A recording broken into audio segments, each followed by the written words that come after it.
So welcome students, welcomes to Brainypedia skills. Like अभी हम जो है इसका इंडियन पॉलिटी का प्रीवियस ईयर क्वेश्चंस के एनालिसिस कर रहे थे एक डिटेल्ड व्यू में, और काफ़ी सारे क्वेश्चंस हमने कर लिए थे। अराउंड 20 to 30 क्वेश्चंस हम ऑलरेडी कर चुके हैं। अराउंड ये जो क्वेश्चंस हम कर रहे हैं ये लास्ट टू 10 से 15 ईयर्स के क्वेश्चंस हैं, राइट। सबसे इम्पॉर्टेंट चीज़ जो मैंने आपको बताई थी कि अगर कोई भी पर्टिकुलर बड़ी या फिर जो है बिल्कुल बेसिक से स्टार्ट करना चाहता है, तब इस सीरीज़ को बिल्कुल ज़ीरो से एक नॉर्मल स्पीड पे वॉच करना। लेकिन हाँ, अगर कोई भी जिसको ऑलरेडी जो इंटरमीडिएट फेज़ पे है, काफ़ी अटेम्प्ट्स दे चुका है, या फिर जिसने एक बार सारे PYQ गो थ्रू करे हैं, तो उससे रिक्वेस्ट है कि इस वीडियो को 2x स्पीड पे देखिएगा, क्योंकि आपका टाइम वहाँ पे सेव करेगा, है ना। तो टाइम से मैनेज करना बहुत इंपॉर्टेंट पार्ट है, एंड बाकी सारी चीज़ें हम यहाँ पे करा ही रहे हैं आपको। तो अभी जो हम स्टार्ट करेंगे वो इंडियन पॉलिटी के PYQs हैं, उनको एक डिटेल्ड वे में हम कर ही रहे थे। अब देखते हैं सबसे पहले कि लास्ट टाइम हमने क्या क्या क्वेश्चंस करे थे। ठीक है, इकोनॉमिक जस्टिस से रिलेटेड हमने क्वेश्चन कर लिया था।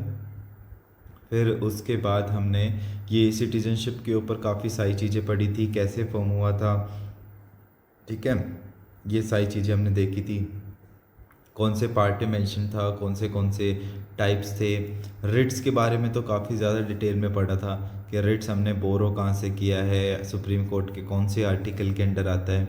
हाई कोर्ट की जब हम बात करें तो हाई कोर्ट के कौन से आर्टिकल के अंडर ये हमें देखने को मिलता है, कितने टाइप्स के रिट्स होते हैं, है ना। हर रिट्स का मतलब, जितने भी रिट्स हैं, अभी जब हम फंडामेंटल राइट्स के क्वेश्चंस करेंगे, एग्जैक्टली जो है हम सीरीज वाइज चल रहे हैं, जो हमारा टॉपिक वाइज कंटेंट है हम उस सीरीज़ में इसको ले रहे हैं। लेकिन जब हम इसी सीरीज़ में जब हम फंडामेंटल राइट्स के क्वेश्चंस करेंगे, तो आप देखिएगा कि रिट्स से रिलेटेड क्वेश्चंस कैसे भर भर के आते हैं, है ना। तो रिट्स जो है बहुत इंपॉर्टेंट पार्ट हो जाता है। इसके बाद हमने देखा कि कैसे राइट टू प्रॉपर्टी पहले 19 क्लॉज F में एज अ फंडामेंटल राइट था, फिर उसको लीगल राइट बना दिया गया और उसको कौन आर्टिकल नंबर 300A में डाला। तो बेसिक डिफरेंस क्या था ये हमारे फंडामेंटल राइट्स और लीगल राइट्स के बीच में, ये चीज़ हमने कवर करी। इसके बाद हमने पूरी स्टेटमेंट को देखा कि ये पूरी स्टेटमेंट में जो हमारा आर्टिकल 14 है ये इसको कॉन्फर कर रहा है कि आर्टिकल 32 इसको कॉन्फर कर रहा है कि आर्टिकल 28 कॉन्फर कर रहा है या फिर आर्टिकल 14 कॉन्फर कर रहा है। और ये हमने यहाँ पे जो चीज़ देखी थी वो देखी थी राइट टू इक्वालिटी या फिर इक्वालिटी बिफोर लॉ, ठीक है। और इक्वालिटी बिफोर लॉ में हमने एक कॉन्सेप्ट देखा था रूल ऑफ लॉ का, ठीक है। और दूसरी चीज़ हमने यहाँ पे देखी थी equal protection of law. Article 44 हमारा यूनिफॉर्म सिविल कोड से डील कर रहा था। आर्टिकल 32 कहीं ना कहीं हमारा कॉन्स्टिट्यूशनल रेमिडीज के साथ डील कर रहा था। वहीं पे जब हम बात करते हैं आर्टिकल 28 की, ये कहीं रिलीजियस मैटर से रिलेट कर रहा था। और आर्टिकल 14 को तो हमने यहाँ पे डेप्थ में पढ़ाई था, इक्वालिटी बिफोर लॉ और equal protection of law UK से बोरो किया है, कौन सा इसमें नेगेटिवली वर्टेड कॉन्सेप्ट है और कौन सा इसमें पॉजिटिवली वर्टेड कॉन्सेप्ट है। जैसे इक्वल प्रोटेक्शन ऑफ लॉ हमारा पॉजिटिवली वर्टेड कॉन्सेप्ट था और ये हमने कहाँ से लिया था, USA से। और ये हमारा नेगेटिवली वर्टेड कॉन्सेप्ट था और ये हमने कहाँ से लिया था, UK से। तो ये सारी चीज़ें हमने देख ली थी, काफ़ी डिटेल्ड वे में देखा था। राइट टू प्राइवेसी तो देखते साथ समझ में आ गया था, आर्टिकल 21, है ना, राइट टू लाइफ। और फिर हमने देखा था आर्टिकल 15 कैसे डिस्क्रिमिनेशन के बेसिस पे बात करता है। आर्टिकल 19 का तो हमने एक क्लॉज पहले देखा था, 19 clause F, right to property, right. तो ये तो freedom of speech and expression से रिलेटेड, तो ये सारी चीज़ें। और ये आर्टिकल 29 जो कि डील कर रहा था कल्चरल एंड एजुकेशनल राइट से रिलेटेड। तो यहाँ पे ये सारी चीज़ें जो हैं वो काफ़ी ज़्यादा इम्पॉर्टेंट हो जाती हैं। मैं बार बार इन चीज़ों को रिपीट इसीलिए कर रहा हूँ ताकि क्योंकि जो चीज़ें हम ज़्यादातर सुनते हैं वो हम जल्दी रिकॉल कर पाते हैं। तो अगर मैं इसको बार बार रिपीट यहाँ पे करूँगा तो कहीं ना कहीं वो पॉइंट ऑफ फ्रेम सेट हो जाएगा। जब लास्ट टाइम आप इस चीज़ का रिकैप करेंगे या फिर जब आप इससे रिलेटेड कोई भी क्वेश्चंस करेंगे या फिर मेजर कंटेंट पे आएंगे, तो वहाँ पे आपको इधर उधर देखने की ज़रूरत नहीं पड़ेगी। दूसरी चीज़ फंडामेंटल।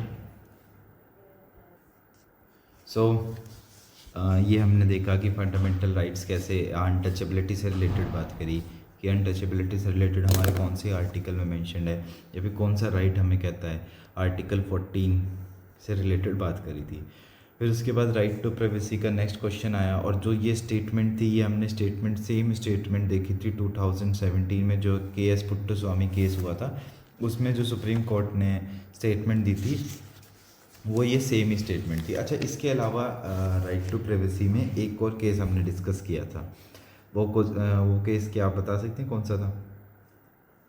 वो था खरक सिंह केस 1963। सबसे पहला केस हुआ था ये राइट टू प्राइवेसी में, जिसने सुप्रीम कोर्ट ने कहा था कि हाँ, इसको राइट टू प्राइवेसी को हम डायरेक्टली फंडामेंटल राइट नहीं कह सकते, है ना।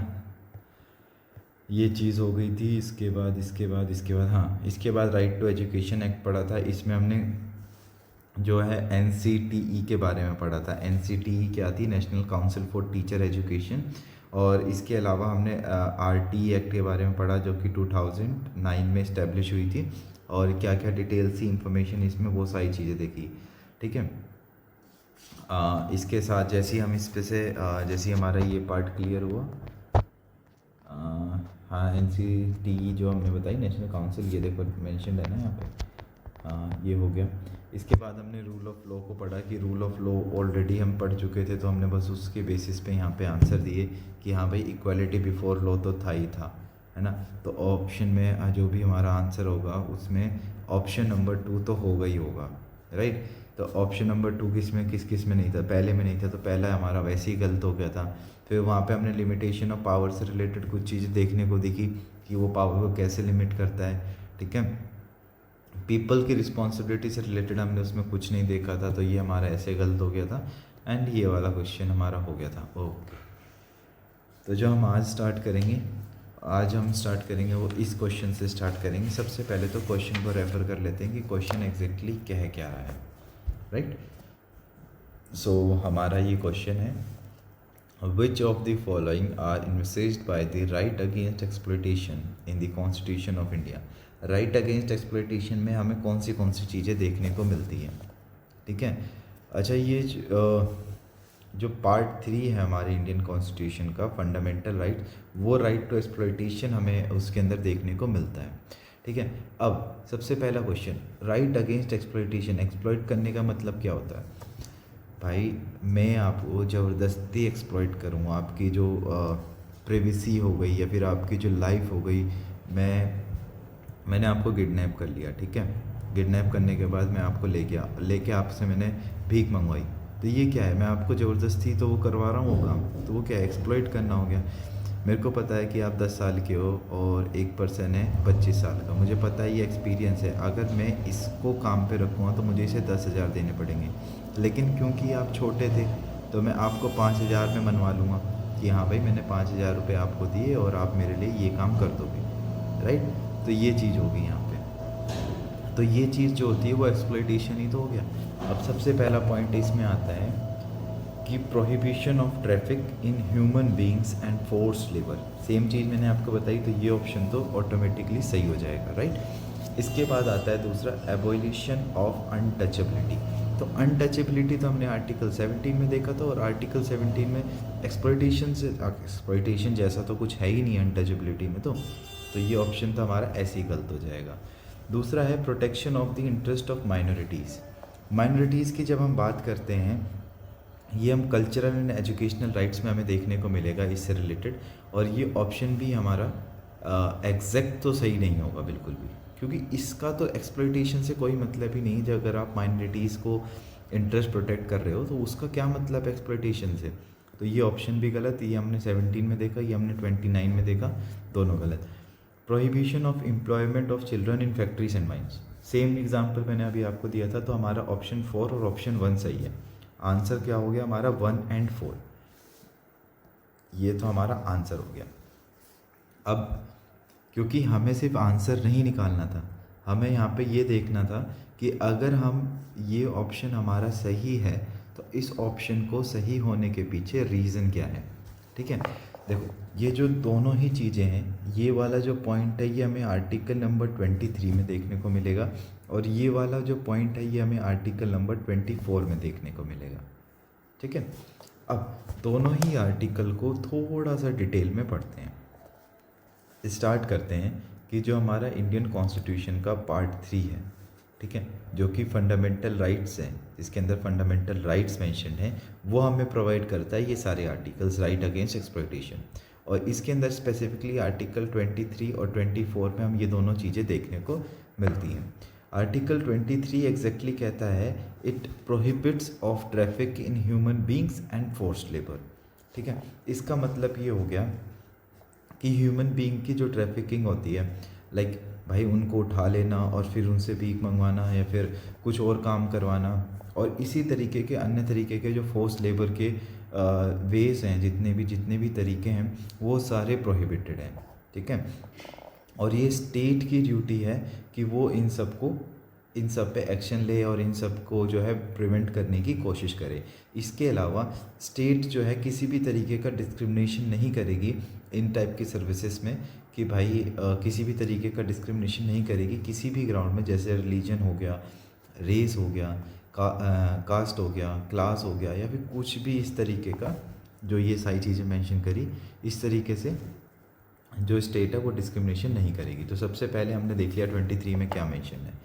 फिर 24 जो आर्टिकल आता है, 24 आर्टिकल में एम्प्लॉयमेंट से रिलेटेड मेंशन है कि भाई ये जितने भी चिल्ड्रंस हैं, ठीक है, एक पर्टिकुलर एज मेंशन करती कि ये जो चाइल्ड लेबर प्रोटेक्शन एक्ट आई थी 1986 में, और कुछ इसी तरीके की अदर एक्ट है, जैसे consumer protection of right act 2005 में, ऐसी बहुत सारी एक्ट्स आई थी जिनके तहत जो ये चाइल्ड लेबर का प्रोहिबिशन है, जो कि अगर आपकी एज 14 ईयर से कम है तो आप हैज़ार्डस ऑक्यूपेशंस में इनको एम्प्लॉय नहीं कर सकते, ठीक है। जो child labour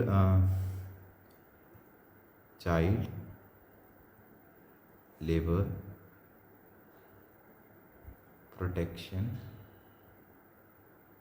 and regulation act 2016, जो ये child labour protection and regulation act आई थी 2016 में, इसके अंदर कुछ चीज़ें, कुछ क्लोजेस मेंशन थे। अगर हम इसके क्लोज को इन डिटेल पढ़ें तो सबसे पहला क्लोज ये था कि जो चाइल्ड 14 ईयर से कम है, ठीक है, कोई भी चाइल्ड अगर 14 ईयर से कम है तो वो कहीं पर भी काम नहीं कर सकता, एक्सेप्ट, इसमें 2 एक्सेप्शंस थी, ये एक्सेप्शंस याद रखना। एक्सेप्शंस क्या क्या थे? या तो कोई फैमिली बिजनेस होगा, ठीक है, अगर कोई फैमिली बिजनेस होगा तब आप उसको कुछ नहीं कह सकते। दूसरा एंटरटेनमेंट इंडस्ट्री, आपने मूवीज़ में देखा होगा कि भाई अगर ऐसा सब कुछ है तो एंटरटेनमेंट इंडस्ट्री में ये सारे बच्चे कहाँ से आ जाते हैं, राइट। तो वो जो सारी चीज़ें हैं वो यहीं पे मेंशन है, ठीक है, कि भाई जो child labour protection right act 2016 में आया था उसके अंदर सबसे बड़ी चीज़ यही मेंशन थी कि 14 साल से अगर बच्चा कम उम्र का है तो वो कहीं पर भी काम नहीं कर सकता, विद 2 एक्सेप्शंस। सबसे पहला एक्सेप्शन था फैमिली बिजनेस, दूसरा एक्सेप्शन था एंटरटेनमेंट, ठीक है। इसके अलावा जो चाइल्ड होगा, अब 14 साल से नीचे तक की तो आपने बात कर ली, अगर कोई बच्चा 14 से 18 साल का है वो कहीं पर भी काम कर सकता है। ये जो पर्टिकुलर चाइल्ड होगा इस एज ग्रुप का, वो कहीं पर भी काम कर सकता है एक्सेप्ट हैज़ार्डस इंडस्ट्रीज। अब जब मैं बात कर रहा हूँ हैज़ार्डस इंडस्ट्रीज़ की, तो मेरा सिंपल सा मतलब है कि जैसे ये पटाखों की फैक्ट्रीज़ हो गई, ठीक है, कुछ केमिकल फैक्ट्रीज हो गई, जो हैज़ार्डस इंडस्ट्रीज़ हैं वहाँ पे काम नहीं कर सकता, बाकी सब जगह काम कर सकता है। फिर तीसरी एज ग्रुप आती है 18+, तो अब बच्चा तो बच्चा रहा नहीं, अब वो हो गया एडल्ट, तो अब वो कहीं पर भी काम कर सकता है, वर्क एनीवेयर, ठीक है। तो ये हमें कहाँ पे देखने को मिलता है? जो child labour protection and regulation act 2016 में आई थी। तो इसको याद रखना कि जो child labour protection regulation and protection act कब आई थी? ये 2016 में। अच्छा, इससे पहले ये जो एक्ट थी ये 1986 में भी आई थी, बाकी वो तो चेंज होती रही, कुछ मॉडिफिकेशंस होते हुए जो latest child labour and protection and regulation act थी वो 2016 की है। इसके अलावा हमें बहुत सारे चाइल्ड रिलेटेड एक्ट देखने को मिलेंगी जो कुछ 2005 में आई है ना। वो हमारे मतलब इतनी मतलब में नहीं है, आपको बेसिक चीज़ें याद रखना कि ये कब आई थी। आर्टिकल 23 में क्या मेंशन है कि भाई prohibition of traffic in human beings and force labour. Article 24 में एम्प्लॉयमेंट से रिलेटेड मेंशन है। आर्टिकल 17 जो है एबोलिशन ऑफ अनटचेबिलिटी से रिलेटेड बात करता है। और जो प्रोटेक्शन ऑफ माइनॉरिटीज़ ये कल्चरल एंड एजुकेशनल राइट्स में हमें देखने को मिलता है, जो कि हमारा आर्टिकल 29 में मेंशन है। आई होप ये क्वेश्चन काफ़ी अच्छे से क्लियर होगा क्यों हमने ऑप्शन सी ही सिलेक्ट किया जिसमें आंसर था 1 और 4, राइट। सो आगे बढ़ते हैं। ये आज का हमारा पहला क्वेश्चन था। अब ये हो गया। अब बात करते हैं नेक्स्ट क्वेश्चन पे। ये देखो, माइनॉरिटीज़ से रिलेटेड क्वेश्चन आ गया। काफ़ी इंपॉर्टेंट क्वेश्चन है। माइनॉरिटीज़ से रिलेटेड क्वेश्चंस भी काफ़ी ज़्यादा फ्रेम होते रहते हैं, ठीक है। In India if a religious sector या फिर community is given the status of national minority, ठीक है। अच्छा, अभी इस क्वेश्चन पे जाने से पहले ये बताओ कि हमारी जो कंट्री इंडिया है उसमें वो कौन से रिलीजन्स हैं जिनको नेशनल माइनॉरिटी का स्टेटस मिला हुआ है। कितने कौन से और कितने रिलीजन हैं ऐसे, ठीक है। अभी जब हम इस क्वेश्चन को पढ़ेंगे तो उसमें हमारा क्लियर हो जाएगा। As per the section 2 of national commission for minorities act 1992 हमारे इंडिया में 6 ऐसे रिलीजन हैं जिनको नेशनल माइनॉरिटी का दर्जा दिया हुआ है। वो कौन से हैं? Sorry, Muslims, Sikhs, Christians. एक सेकेंड। सो क्वेश्चन था कि भाई रिलीजियस कम्युनिटी या फिर सेक्टर जो है जितने भी इन इंडिया है फिर religious sector is giving the status of a national minority, what are the special advantages it is entitled to, ठीक है। क्वेश्चन कह रहा है कि अगर किसी भी कम्युनिटी को या फिर किसी भी सेक्टर को नेशनल माइनॉरिटी का दर्जा दे दिया जाए, ठीक है, तो उसको ऐसे कौन से एडवांटेजेस मिलेंगे जिसके लिए वो कौन से ऐसे उसको एडवांटेजेस मिल सकते हैं। तो हम डिस्कस कर रहे थे कि भाई सबसे पहले तो ये बताओ कि हमारे नेशन में कितनी नेशनल माइनॉरिटीज़ हैं, ठीक है। तो मैंने बताया था आपको कि हमारे नेशन में टोटल 6 नेशनल माइनॉरिटीज़ हैं। 6 नेशनल माइनॉरिटीज़ कौन सी हैं? मुस्लिम्स हैं, सिख्स हैं, क्रिश्चियंस हैं, ठीक है, बुद्धिस्ट हैं, बुद्धिस्ट के अलावा जैन्स हैं, ठीक है, जैन्स हैं, और कौन है? जोरास्ट्रियंस जिन्हें हम पारसीस भी कहते हैं, ठीक है। तो अगर हम बात करें नेशनल माइनॉरिटीज़ की तो टोटल हमारे नेशन में 6 नेशनल माइनॉरिटीज़ हैं इंक्लूडिंग मुस्लिम्स। ये सारी नेशनल माइनॉरिटीज़ हमें बाय हार्ट होनी चाहिए। जब हम इन चीज़ों की डिटेल पढ़ेंगे ना तो काफ़ी अच्छे से ये सारी चीज़ें क्लियर हो जाएंगी। जो 6 माइनॉरिटीज़ कौन सी हैं? Muslims, Sikhs, Christians, Buddhist, Jainism and Zoroastrians. तो टोटल ये 6 नेशनल माइनॉरिटीज़ हैं। और ये जो माइनॉरिटीज़ का स्टेटस है ये इनको दिया किसने? हमने ये जो 6 रिलीजियस माइनॉरिटीज़ पढ़ी हैं तो इन 6 रिलीजियस माइनॉरिटीज़ को जो माइनॉरिटी का दर्जा है वो दिया किसने, ठीक है। तो ये कहाँ पे मेंशन्ड है? Under section 2C। और किसके सेक्शन 2C में? National commission for minorities act, national commission for minorities act 1992। ये वो है जहाँ पे ये सारी माइनॉरिटीज़ के बारे में हमें देखने को मिलता है। फिलहाल के लिए इतना। सबसे इम्पॉर्टेंट चीज़, अभी क्वेश्चन को फिर से रेफर करेंगे, सबसे इम्पॉर्टेंट चीज़ जब हम बात करते हैं माइनॉरिटी की, हमने इतनी बात कर ली कि हमारे नेशन में टोटल 6 माइनॉरिटीज़ हैं और ये कहाँ पर मेंशन्ड है? Under section 2C of which national commission for minorities act 1992, ये यहाँ पे मेंशन्ड है। अगर हम बात करें ना, अगर हमसे कोई पूछने लग जाए कल को कि ये जो टर्म है माइनॉरिटी, ये क्या हमारे कॉन्स्टिट्यूशन में कहीं पे लिखा हुआ है? क्या ये जो टर्म है माइनॉरिटी से रिलेटेड, ये हमारे कॉन्स्टिट्यूशन में कहीं पर डिफाइंड है? तो हमारा आंसर होगा कि नहीं भाई, ये हमारे कॉन्स्टिट्यूशन में कहीं पर भी मेंशन नहीं है। कहीं पर भी जो टर्म है माइनॉरिटी वो डिफाइन नहीं करी गई है कॉन्स्टिट्यूशन में।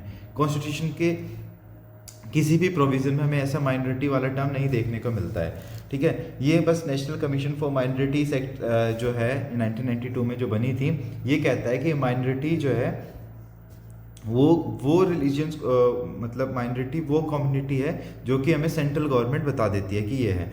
और जो आर्टिकल हमारा फंडामेंटल राइट्स के अंदर 29 और 30 है, ठीक है, वो इन माइनॉरिटीज़ के जो कल्चरल और एजुकेशनल राइट्स हैं उनके साथ डील करता है। तब हमने ऊपर देखा था ना आर्टिकल 29, ठीक है। तो ये जो हमारा आर्टिकल 29 और 30 है, ये हमारे इन माइनॉरिटीज़ के कल्चरल और एजुकेशनल राइट्स के साथ डील करता है। आई होप यहाँ तक तो कोई कंफ्यूजन बिल्कुल भी नहीं होगी। ठीक है, तो अभी हम स्टार्ट करते हैं इस ये जो हमारा टॉपिक था इसके सबसे पहले ऑप्शन से, क्योंकि ये जो जैसे आर्टिकल 29 है जो हमें मतलब ये जो माइनॉरिटीज़ हैं इनके इंटरेस्ट को प्रोटेक्ट करने के लिए, इसके अंदर काफ़ी सारे प्रोविजंस देखने को मिलेंगे, जैसे 29 क्लॉज 1 एंड 29 क्लॉज 2। मैं आपको इसका ब्रीफ दे देता हूँ ताकि ये जो क्वेश्चन है इस पर्टिकुलर क्वेश्चन को हम आंसर कर पाएँ।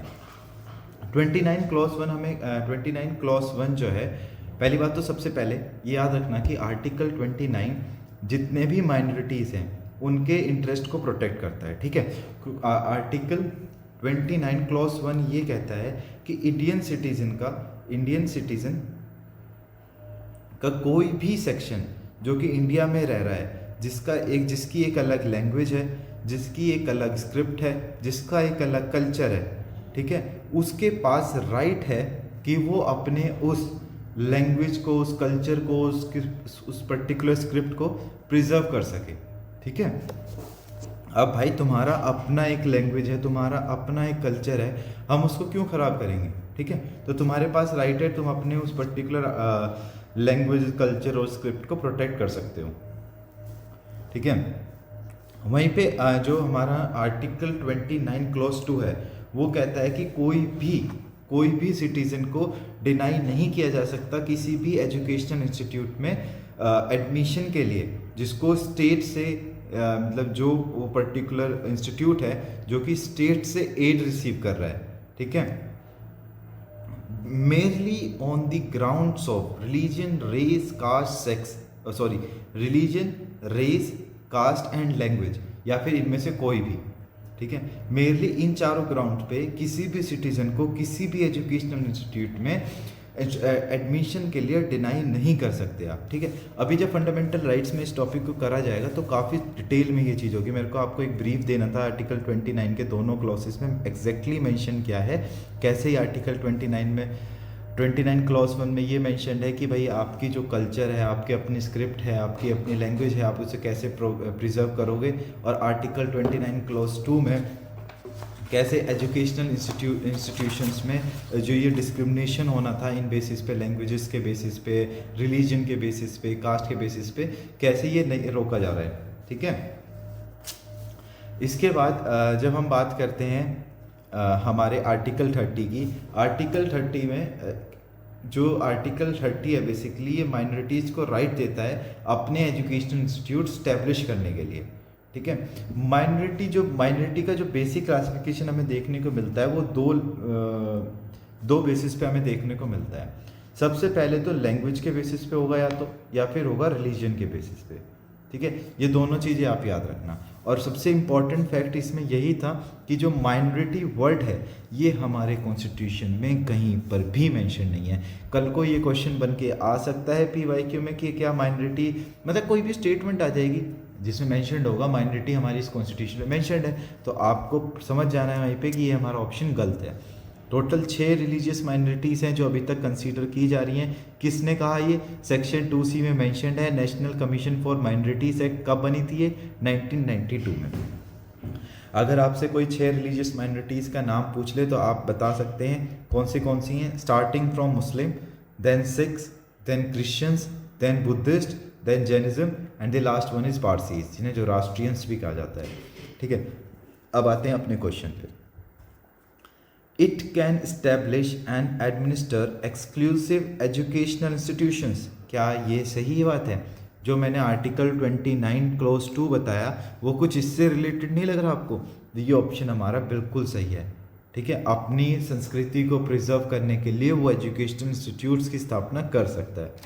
The president of India automatically nominate a representative of the community to Lok Sabha, क्या आपने ऐसा कहीं पढ़ा है? मैंने तो ऐसा कोई प्रोविज़न नहीं पढ़ा कि प्रेसिडेंट जो है एक पर्टिकुलर कम्युनिटी से लोकसभा में किसी को रिप्रेजेंट कर देगा। ऐसा कोई भी प्राविधान हमें देखने को नहीं मिलता है, तो ये हमारा आंसर हो जाएगा गलत।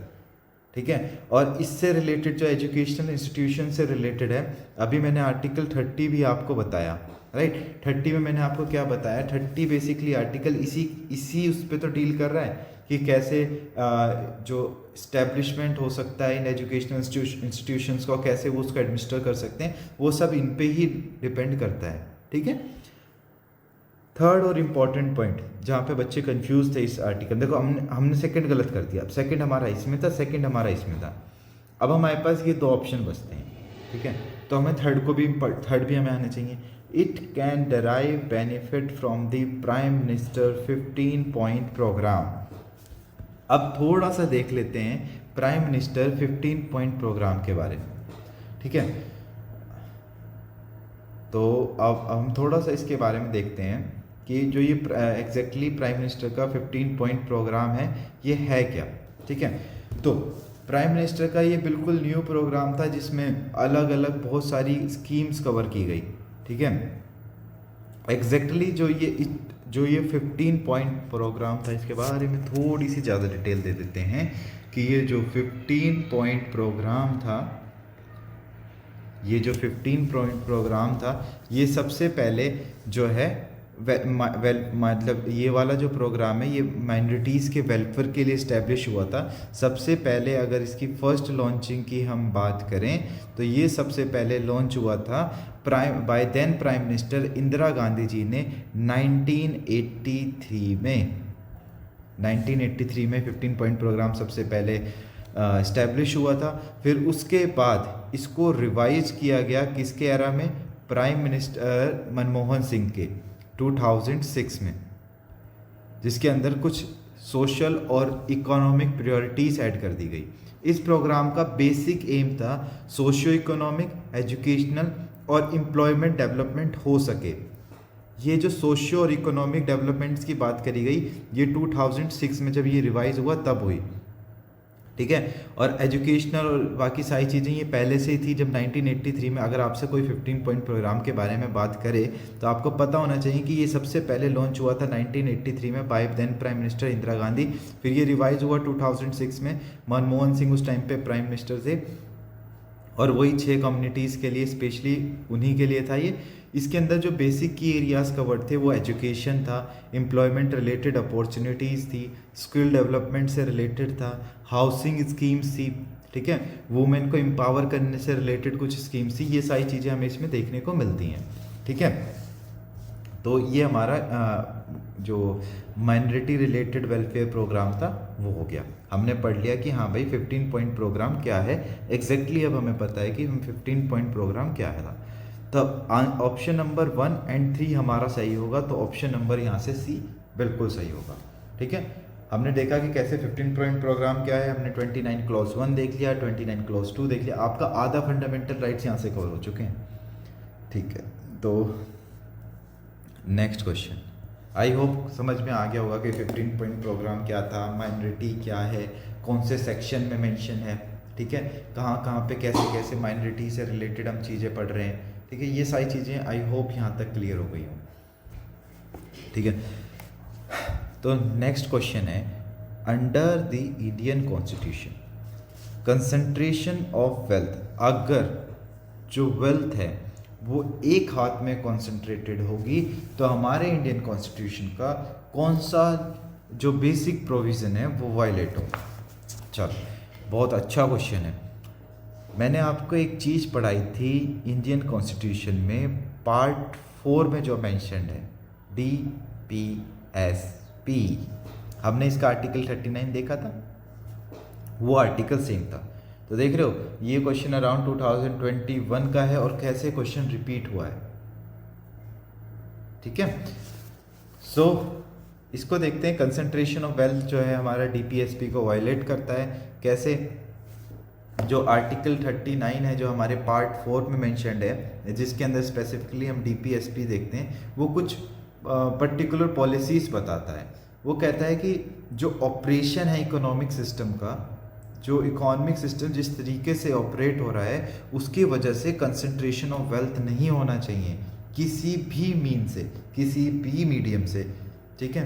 तो ये हमारे डीपीएसपी में आर्टिकल 39 में मेंशन्ड है साफ साफ। अच्छा, डीपीएसपी की जब हम बात करते हैं तो सबसे अभी डीपीएसपी से रिलेटेड क्वेश्चंस आएंगे अभी आगे कि कैसे वो इन्फोर्सेबल हैं, कैसे क्या भाई है नहीं है, कैसे उनसे रिलेटेड क्या क्या चीज़ें मेंशन्ड हैं, ठीक है। और जो आर्टिकल, इसमें एक इम्पॉर्टेंट चीज़ याद रखने वाली ये है कि आर्टिकल 39 क्लॉज सी, जिसको इकोनॉमिक एंड सोशल, देखो justice of liberty social economic में हमने आर्टिकल 39 को पढ़ा था। तो जब हम इकोनॉमिक जस्टिस की बात कर रहे थे तो उसका सिंपल सा मतलब यही था कि कंसंट्रेशन ऑफ वेल्थ ना हो, सब पे इक्वालिटी हो वहाँ पे, है ना। तो यही चीज़ जो आर्टिकल 39 क्लॉज सी है उसमें specifically economic and social principles mentioned है, ठीक है। और ये हमारा इस क्वेश्चन से रिलेटेड पूरा स्ट्रक्चर तैयार था। राइट टू इक्वालिटी हमने कहाँ पढ़ा था, राइट टू फ्रीडम हम कहाँ पढ़ते हैं 19 में, कंसेप्ट ऑफ वेलफेयर वो तो हमारा वही है ना। तो ये हो गया हमारा question. And next question, now which part of the constitution of India declares the ideal of welfare state. अच्छा भाई, जब हम वेलफेयर स्टेट की बात कर रहे हैं तो देखो सिंपल सा क्वेश्चन था, ठीक है। DPSP, directive principles of state policy. अच्छा, फंडामेंटल राइट्स, फंडामेंटल राइट्स में ऐसा कोई कॉन्सेप्ट हमें देखने को नहीं मिलता है। जब हम डीपीएसपी की बात कर रहे हैं, मैं आपको थोड़ा सा बता देता हूँ कि जब हम डीपीएसपी की बात करते हैं तो ये हमारे आर्टिकल 36 से लेके 51 तक मेंशन है। और कौन से कहाँ पर मेंशन है, हमारे कॉन्स्टिट्यूशन के पार्ट 4 में मेंशन है, जहाँ पे ये हमारी स्टेट्स को कुछ गाइडलाइंस देता है कि भाई स्टेट को इस तरीके से परफॉर्म करना चाहिए, इस तरीके से परफॉर्म नहीं करना चाहिए, ये सारी चीज़ें, ठीक है। और सबसे बड़ी चीज़ कि भाई ये कोर्ट में इन्फोर्सेबल नहीं है, ये सिर्फ एक गाइडलाइंस प्रोवाइड करते हैं। वेलफेयर स्टेट का जो कॉन्सेप्ट है गवर्नमेंट का, जिसमें स्टेट एक बहुत महत्वपूर्ण रोल प्ले करती है, उसका सिंपल सा काम है सोशियो और इकोनॉमिक प्रोटेक्शन देना सिटीजन्स को, ठीक है। सोशियो और इकोनॉमिक प्रोटेक्शन देना सिटीजन को। देखो जो वेलफेयर स्टेट का कॉन्सेप्ट है, जो ये हमारा वेलफेयर स्टेट का कॉन्सेप्ट है, ये ना कुछ प्रिंसिपल्स पे बेस्ड है, जैसे equality of opportunity, equality of opportunity, ठीक है, and equal distribution of wealth, ठीक है। इन दोनों कॉन्सेप्ट पे ये मेंशन्ड है। ये क्या हो गई, ये हमारी हो गई सोशो जस्टिस, सोशो जो बेसिक सोशल वेलबींग से रिलेटेड आ गया। ये हमारा इकोनॉमिक वेलबींग से रिलेटेड आ गया। तो हमारा ये ऑप्शन भी गलती है, और प्रेम्बल का तो मतलब ही नहीं है, 7th शेड्यूल का बिल्कुल भी मतलब नहीं है। Directive principles of state policy, अच्छा शेड्यूल्स याद करने की आपने एक ट्रिक तो सीखी होगी, जैसे कैसे याद करते हैं tears of old PM, right. तो वैसे ये भी याद हो जाएगा, ठीक है। नेक्स्ट क्वेश्चन, अब इस क्वेश्चन को पढ़ते हैं, थोड़ा सा बड़ा क्वेश्चन है। With reference to the provision contained in part 4, part 4 में क्या मेंशन्ड है, DPSP, directive principles of state policy, कौन से आर्टिकल से कौन से आर्टिकल तक, 36 से 51 तक। Which of the following statement are correct, okay. They shall be enforceable by court, बिल्कुल गलत, ये तो देखते सारी गलत हो गई। They shall not be enforceable by court of law, बिल्कुल सही। तो हमारा जिसमें 1 आ रहा है वो काट दो, इसमें 1 आ रहा था, इसमें 1 आ रहा था। अब फिर से हम फंस गए भाई, 2 यहाँ पे भी है, 2 यहाँ पे भी, okay. The principles laid down in this part are to influence the making of laws by the state। बिल्कुल सही भाई, जो इसका मतलब ही क्या रह जाता है भाई, तुम इसको कह रहे हो कि ये कोर्ट में इन्फोर्सेबल है नहीं, तुम इसको लेके कोर्ट में जा नहीं सकते, ऊपर से तुम कह रहे हो कि जो इसके अंदर प्रिंसिपल मेंशन है वो किसी काम के नहीं है, तो फ़ायदा क्या है? मतलब क्या कहना क्या चाह रहे हो कि भाई डीपीएसपी का बेसिक मतलब क्या रह गया फिर? हाँ, ये प्रिंसिपल्स जो हैं, जो लॉ स्टेट जो पर्टिकुलर लॉज बना रही है उसको इन्फ्लुएंस करने के लिए बहुत ज़्यादा इम्पॉर्टेंट हैं, यही बेसिक काम है इसका। तो option number 1 and 3 option number 2 and 3 यहाँ पे सही है, तो हमारा ऑप्शन नंबर डी बिल्कुल राइट होगा। अब थोड़ा सा इसको देख लेते हैं, ये इन्फोर्सेबल से रिलेटेड बात हमारे कॉन्स्टिट्यूशन के कौन से आर्टिकल में लिखी हुई है, ठीक है। जब हम बात करते हैं ये कि भाई डीपीएसपी इन्फोर्सेबल है या नहीं है, तो ये हमारे जो कॉन्स्टिट्यूशन के आर्टिकल नंबर 37 में हमें देखने को मिलती है कि हाउ दे आर इन्फोर्सेबल और दे आर नॉट। तो आर्टिकल 37 में ये साफ साफ मेंशन है कि they are not to be enforceable by courts, है ना। तो ये हमें कहाँ से देखने को मिली? अगर हमसे कोई इसका जस्टिफिकेशन मांगे तो अब हमारे पास जस्टिफिकेशन है, हम आर्टिकल 37 का रेफरेंस लेंगे और उसको जस्टिफिकेशन दे सकते हैं। 2, ये जो डीपीएसपीस हैं ये नॉन जस्टिसिएबल है नेचर में, लेकिन इसका मतलब ये नहीं कि ये किसी काम के नहीं है। ये जो प्रिंसिपल्स यहाँ पे लिखे हुए हैं ये फंडामेंटल हैं, ठीक है, ये फंडामेंटल प्रिंसिपल्स हैं जो कि किसी भी कंट्री की जो स्टेट है वो ध्यान में रखेगी जब वो लॉस को क्रिएट करेगी, ठीक है। तो ये हमारा थर्ड पॉइंट यही था। सिंपल से मतलब ये है कि ये एफर्मेटिव डायरेक्शंस हैं, ये बताता है कि स्टेट को कैसे सोशल और इकोनॉमिक ऑब्जेक्टिव्स अचीव करने। अच्छा हाँ, ये क्वेश्चन काफ़ी इंपॉर्टेंट था, मैं आपको बार बार सोशल और इकोनॉमिक तो बता रहा हूँ, याद रखना कि डीपीएसपी जो है इंश्योर करती हैं सोशल और इकोनॉमिक जस्टिस, बस सोशल और इकोनॉमिक जस्टिस, ठीक है। वो कौन से हैं? Equality of opportunity and the equitable distribution of wealth. Equal distribution और इक्विटेबल डिस्ट्रीब्यूशन में बहुत फ़र्क है, याद रखना। इक्विटेबल डिस्ट्रीब्यूशन की जब हम बात करते हैं तो उसका मतलब होता है जिसको जैसी ज़रूरत उसकी वैसी ज़रूरत को पूरी करना। अब जो मैंने बात बोली कि जिसकी जैसी ज़रूरत, तो अब ऐसा नहीं है किसी भी कोई भी ज़रूरत हो, एक बेसिक जो रिक्वायरमेंट होती है, एक जीने के लिए जो बेसिक रिक्वायरमेंट्स हैं वो हर इंसान की डिफरेंट होगी। किसी के पास पहले से वो किसी पर्टिकुलर स्टेज पे स्टैंड करता होगा तो उसकी रिक्वायरमेंट्स वहाँ से डिफ़र कर जाएंगी। जो सेकंड पर्सन होगा वो किसी दूसरी पर्टिकुलर स्टेज पे होगा तो उसकी रिक्वायरमेंट्स वहाँ से स्टार्ट हो जाएंगी, राइट। तो ऐसे ये सारी चीज़ें डिफ़र करती हैं। तो याद रखना डीपीएसपीस के बारे में ये हमारे पार्ट 4 में मैंशनड है, आर्टिकल 36 से 51 जो है इसके अंदर ये हमें देखने को मिलती हैं। इसके अलावा ये अफर्मेटिव डायरेक्शंस हैं स्टेट्स को कि भाई स्टेट्स जब भी मतलब फंडामेंटल, एक तरीके से फंडामेंटल्स गिवन है कि भाई स्टेट को तुम्हें इन प्रिंसिपल्स पे लॉ बनाना है ताकि तुम सोशल और इकोनॉमिक वेलबींग अचीव कर सको, ठीक है। तो आई होप ये क्वेश्चन भी समझ में आ गया होगा। तीसरी से अराउंड थर्ड से फोर्थ टाइम डीपीएसपी रिपीट हो रहा है। Okay okay okay okay okay, next question. Okay, तो हमारा आज का last question, in India separation of judiciary from the executive is enjoyed by। In India the separation of judiciary from the executive is enjoyed by, joint नहीं होगा, enjoyed होगा। अच्छा, preamble of the constitution का मतलब नहीं बनता, conventional practice ऐसा तो कुछ नहीं है भाई, जरूरी तो नहीं है। 7th शेड्यूल नहीं, 7th शेड्यूल तो बात ही नहीं करता इसकी। बचा क्या? डीपीएसपी, बिल्कुल सही। डीपीएसपी के कौन से आर्टिकल में? Article number 50। अब बात करते हैं कि ये जो आर्टिकल 50 है इसमें कैसे मेंशन है, थोड़ा सा इसकी बेसिक डिटेल लेंगे और हमारा ये डीपीएसपी का ये वाला कॉन्सेप्ट भी क्लियर हो जाएगा। जो सेपरेशन है जुडिशरी का एग्जीक्यूटिव से, वो directive principle of state policies में है, कौन सी आर्टिकल के तहत? आर्टिकल 50।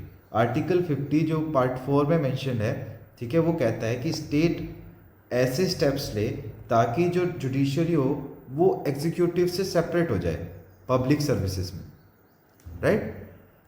आर्टिकल 50 कहता है कि स्टेट को ऐसे स्टेप्स लेने चाहिए ताकि वो जुडिशरी को एग्जीक्यूटिव से सेपरेट कर सके पब्लिक मैटर्स में, ठीक है। कॉन्स्टिट्यूशन में बात करें तो हमें 3 ऑर्गन्स देखने को मिलते हैं, राइट। कौन से? Legislature, executive and judiciary. तो मतलब तीनों अपनी अपनी पावर का गलत यूज़ ना करें, तो हमने वहाँ पे चेक एंड बैलेंस का सिस्टम मेंटेन कर रखा है, ठीक है। तो वहाँ पे क्या है, system of check and balance already है, ठीक है, ताकि तीनों की पावर का जुडिशियस यूज़ हो सके। CRPC जो, एक मिनट, CRPC का तो आपको पता ही होगा, क्रिमिनल प्रोसीजर कोड, ठीक है, जो कि 1973 में बना था। वो क्यों बना था? वो एग्जीक्यूटिव फंक्शंस को जुडिशियल फंक्शन से सेपरेट करने के लिए बनाया गया था। अब तक आपको पता जरूर होगा CRPC कौन से टाइम में इस्टेब्लिश हुआ, कैसे हुआ। एग्जीक्यूटिव मजिस्ट्रेट को जुडिशियल मजिस्ट्रेट से सेपरेट करने के लिए CRPC बना था, ठीक है, ताकि जुडिशियल मजिस्ट्रेट जो उन मैटर्स पे काम कर सके जिसमें कुछ एविडेंस से रिलेटेड शिफ्टिंग हो, या फिर कोई डिसीजन लेना हो, या फिर किसी पर्सन को पेनल्टी इम्पोज करनी हो वहाँ पे, और एग्जीक्यूटिव मजिस्ट्रेट अपने एडमिनिस्ट्रेटिव फंक्शंस को जो है एग्जीक्यूटिव फंक्शंस पे काम कर सके, जैसे सस्पेंशन करना, लाइसेंस का कैंसिलेशन करना, ठीक है, या फिर मतलब किसी को विड्रॉ करना प्रोसिक्यूटिंग से, है ना। तो ये सारे फंक्शन जो है एग्जीक्यूटिव अपने एडमिनिस्ट्रेटिव फंक्शन परफॉर्म करे, जुडिशरी अपने फंक्शन परफॉर्म करे कि उसमें डिसीजन दे देना, ठीक है, एविडेंस की शिफ्टिंग से रिलेटेड वगैरह वगैरह। तो ये जो CRPC बनाया गया था, इसका मेन मोटिव ही ये था, ठीक है, ये कैसे हम उनको सेपरेट कर सकें। तो आई होप ये सारे क्वेश्चंस क्लियर होंगे। अभी हमारे पास क्वेश्चंस नहीं हैं, तो हमारे सारे क्वेश्चंस क्लियर हो गए। एक बार हम स्टार्ट करते हैं जो हमने आज डिस्कस किया, और फिर हम इस क्लास को वाइंड अप करते हैं, ठीक है। 15 पॉइंट प्रोग्राम हमने देख लिया, कैसे माइनॉरिटीज़ के वेलफेयर के लिए 15 पॉइंट प्रोग्राम आया। सबसे पहले कब आया था? 1983 में, इंदिरा गांधी जी के टाइम पे। फिर रिवाइज किया गया 2006 में, सोशल और इकोनॉमिक चीज़ें वहाँ पे ऐड करी गई। पहले सिर्फ एजुकेशनल था, और रिवाइज कब हुआ? 2006 में, मनमोहन जी के टाइम पे। और जो 6 रिलीजियस माइनॉरिटीज़ हैं, कहाँ पे मेंशन है? सबसे इंपॉर्टेंट टॉपिक था ये आज का। ये हमारी सेक्शन 2C में मेंशन है, और सेक्शन 2C में मेंशन है, जिसके जो सेक्शन 2C किसके सेक्शन 2C में मेंशन है? तो ये जो है हमारे, ये national commission for minorities act 1992 उसके अंदर मेंशन है, ठीक है। ये चीज़ हो गई। और ठीक है, हमने चाइल्ड लेबर प्रोटेक्शन एक्ट पढ़ा, हमने 29 आर्टिकल पढ़ा, 29 का 29 क्लॉज 1 पढ़ा, 29 क्लॉज 2 देखा हमने, और हमने आर्टिकल 30 देखा, जिसमें हमने establishment and administration of educational institutes of minorities के बारे में बात करी। काफ़ी कुछ पढ़ लिया माइनॉरिटीज़ से रिलेटेड। एसिड आईसी का प्रपोजल पढ़ा था हमने कि भाई एसिड आईसी ने कैसे रूल ऑफ लॉ के ऊपर बात कही, absence of arbitrary law, equality before law, legal split, ये सारी चीज़ें, NCTE, ठीक है। तो this is what exactly we need to do today. So thank you for listening to me, thank you for subscribing to Brainipedia, and ऐसे और content के लिए प्लीज़ जुड़े रहें। कोई फर्दर इन्फॉर्मेशन आपको लेनी हो ब्रेनीपीडिया स्किल से रिलेटेड, नीचे दिए गए कॉन्टैक्ट पे आप कनेक्ट कर सकते हो, लिंक आपके सामने है। फ्री कंटेंट के लिए आप टेलीग्राम का सब्सक्रिप्शन ज्वाइन कर सकते हो। तो thank you, have a great day.